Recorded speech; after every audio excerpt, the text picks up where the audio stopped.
Hello ভাই brother, কি অবস্থা, কেমন আছো সবাই? তো গাইস, আশা করি সবাই ভালো আছো। তো আমি ইটালিতে কিভাবে আসছি, কত টাকা লাগছে আমার ইটালিতে আসা পর্যন্ত, আমি বাংলাদেশ থেকে প্রথমে কোন জায়গায় গেছি, তারপরে কোথায় গেছি, সব এ টু জেড এই ভিডিওতে থাকবে। তো ভিডিওটা খুবই ইন্টারেস্টিং হতে চলেছে। তো ভিডিওটাতে একটা লাইক করে ছোটো ভাইয়ের পাশে থাকো। তো আমার দালালের বাসা হচ্ছে নড়াইল, আমার বাসা হচ্ছে যশোর। তো আমাদের সাথে দুজনের পরিচয় হয় আমার একটা ফ্রেন্ডের মাধ্যমে, দালালের সাথে পরিচয় হয়। তো দালালের সাথে কন্ট্যাক্ট হয় আমার 13 লাখ টাকা কন্ট্যাক্ট হয়। তো 13 লাখ টাকা কন্ট্যাক্ট হওয়ার পরে সে আমাকে বলে যে 13 লাখ টাকা দিতে হবে, আগের না অগ্রিম না, প্রথমে আমাকে 5 লাখ টাকা দিতে হবে, পরে বাদ বাকি।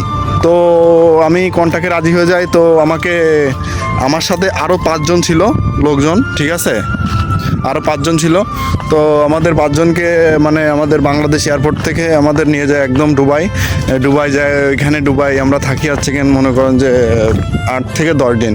তো 10 দিন থাকার পরে ওইখান থেকে আমাদের নিয়ে যায় জেদ্দা এয়ারপোর্টে, সৌদি আরবে।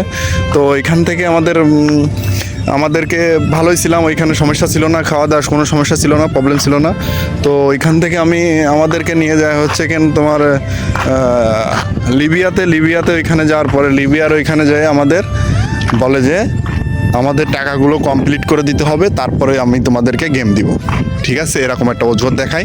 তো আমরা খুবই বিপদে ছিলাম ওইখানে মনে করেন যে মানে খাবার দাবার কোনো কিছু মানে ঠিক মতো ছিল না, ঠিক আছে। ওইখানে শরীর গেছে আমাদের ভেঙে, সবাই অসুস্থ হয়ে পড়ছে, প্রায় লোক অসুস্থ হয়ে পড়ছে।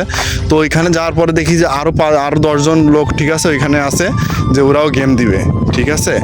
তো আমাদেরকে ট্রলারে উঠায়, মনে করো যে ওই দিনকে রাত্রেবেলা ট্রলারে উঠবে, সেই দিনকে রাত্রেবেলা আমরা পুলিশের কাছে পুলিশ মানে মাফিয়াই বলতে পারেন এক কথায়, আমাদেরকে ধরার পরে এখান থেকে আমাদের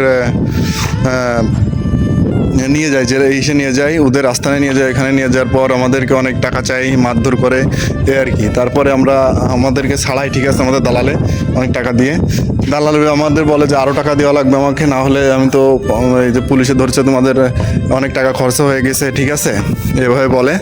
তো বলার পরে আমাদেরকে ওইখান থেকে বলে যে আরও 5 লাখ টাকা দেওয়া লাগবে, তাহলে আমি তোমাদেরকে গেম দেবো, নাহলে আমার পক্ষে সম্ভব না। তো আমরা ওইখান থেকে 20 জন মানুষ, প্রায় 20-25 জন মানুষ ওইখান থেকে আবারও গেম দেওয়ার ট্রাই করি। তো পরবর্তীতে যায় আমাদেরকে গেমের জন্য পরবর্তীতে আমরা গেম দিই, সেই গেমে আমরা সাকসেস হই। তো আল্লাহর কাছে খুবই শুকরিয়া আদায় করি যে আমরা খুবই অল্প সময়ের ভিতরে চলে আসছি। আর আমাদের টাকা খরচ হয়েছিল, পরে এক একজনের কাছ থেকে 5 লাখ করে নিছে। তো আমাদের টাকা খরচ হয়েছিল প্রায় 17 লাখ টাকা মতো খরচ হয়েছে এই ইটালিতে আসা পর্যন্ত। তো ভিডিওটা একটুখানি বাই বাই, টাটা। ভিডিওটা ভালো লাগলে অবশ্যই লাইক অ্যান্ড সাবস্ক্রাইব করে পাশে থাকবে। Bye bye.